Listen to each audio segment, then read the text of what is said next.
सृष्टि के पालनकर्ता भगवान विष्णु को माना गया है। कहा जाता है कि जब जब धर्म संकट में पड़ता है तब तब भगवान विष्णु धरती पर किसी न किसी रूप में जन्म लेते हैं। यूं तो भगवान विष्णु के अनेक अवतार हुए, पर उनके 10 अवतारों को प्रमुख माना जाता है, जिन्हें दशावतार भी कहा जाता है। भगवान विष्णु का अंतिम अवतार कल्कि होंगे, जो कलयुग में धर्म की स्थापना के लिए जन्म लेंगे। अभी कलयुग का प्रथम चरण चल रहा है। आज हम भगवान विष्णु के अंतिम अवतार कल्कि अवतार की चर्चा करेंगे। आइए जानते हैं कब और कैसे होगा कल्कि अवतार का जन्म और कैसे करेंगे वे पापियों का नाश।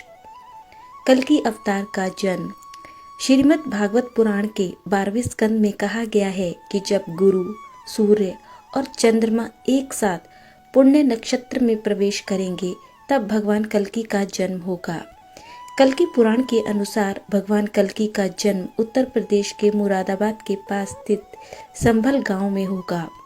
पुराणों के अनुसार भगवान कल्कि का जन्म सावन महीने के शुक्ल पक्ष की पंचमी तिथि को होगा। वे विष्णु यशा नामक तपस्वी ब्राह्मण परिवार में पुत्र रूप में जन्म लेंगे। उनके पिता भगवान विष्णु के परम भक्त होंगे। पौराणिक मान्यताओं के अनुसार भगवान विष्णु का यह अवतार 64 कलाओं में परिपूर्ण होगा और भगवान परशुराम उनके गुरु होंगे, जो उन्हें सभी कलाओं में प्रशिक्षित करेंगे। भगवान कल्कि का स्वरूप। कल्कि पुराण में भगवान कल्कि के जिस रूप का वर्णन किया गया है उसके अनुसार कल्कि निष्कलंक अवतार है।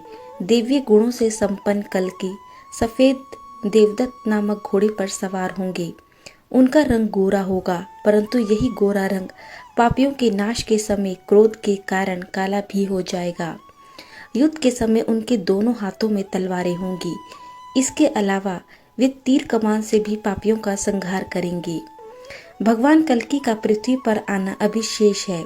कलयुग का समय लगभग 4,32,000 वर्षों का माना गया है, जिसमें से अभी 5,125 वर्ष ही बीते हैं।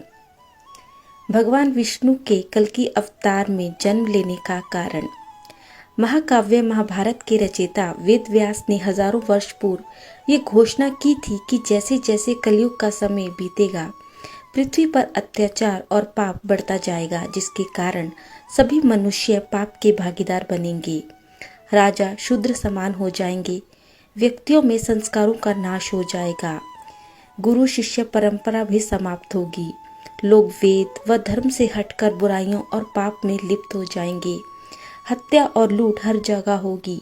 जहाँ राक्षस जाति के समान हर जगह पाप और बुराई फैली होगी।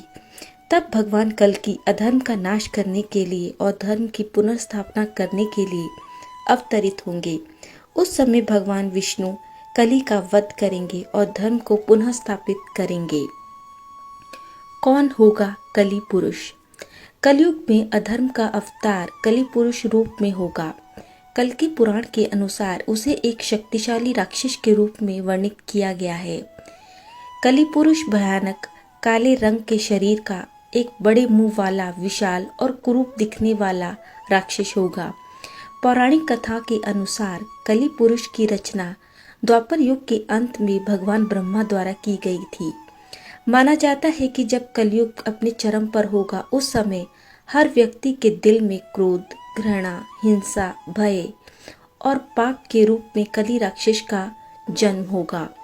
लोग एक दूसरे के प्रति घृणा और हिंसा का रूप अपनाएंगे। भगवान, भक्ति, पूजा पाठ, कलयुग पुरुष के कारण ही लोग धीरे धीरे ये सभी करना छोड़ देंगे। भागवत पुराण के अनुसार जिस दिन भगवान श्री कृष्ण ने इस धरती को छोड़ा था उसी दिन से कलयुग का आरंभ हो गया था।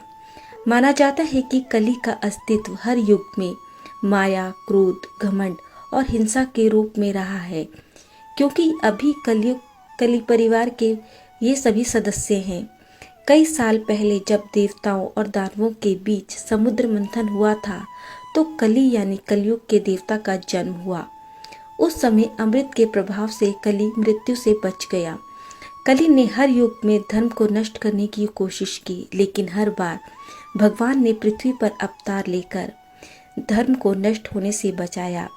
ऐसा माना जाता है कि त्रेता युग में वह रावण के रूप में, जबकि द्वापर युग में वह कंस और दुर्योधन रूप में था। भगवान कल्कि और कलि पुरुष का युद्ध।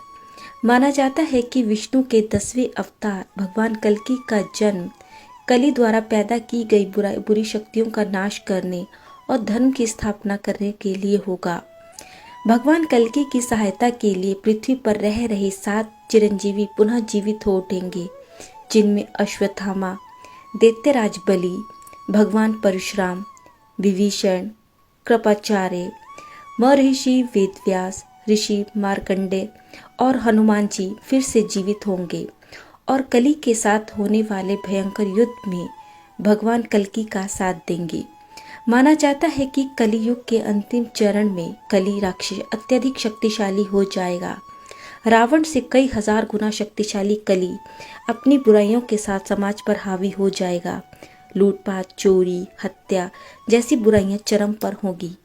तब भगवान विष्णु कल्कि अवतार लेंगे और कलि पुरुष का वध करेंगे और फिर से धर्म की स्थापना होगी। कलयुग का कालखंड सबसे छोटा है। सभी युगों में कलयुग को सबसे श्रेष्ठ माना जाता है, क्योंकि इस युग में मनुष्य व्रत और तप के द्वारा सबसे जल्दी फल प्राप्त कर सकता है और पुण्य कमा सकता है। अर्थात कलयुग में मनुष्य सच्ची भक्ति यदि करता है तो अन्य युगों की तुलना में उसे शीघ्र ही पुण्य फल प्राप्त होगा। इसीलिए यदि आप भी अधर्म के मार्ग को छोड़ना चाहते हैं तो भगवान कल्कि की पूजा आपको भी करनी चाहिए। आपकी साधना और सच्ची भक्ति ही आपको जीवन मरण के चक्र से मुक्ति दिला सकती है। तो प्रभु नाम जपते रहिए। धन्यवाद।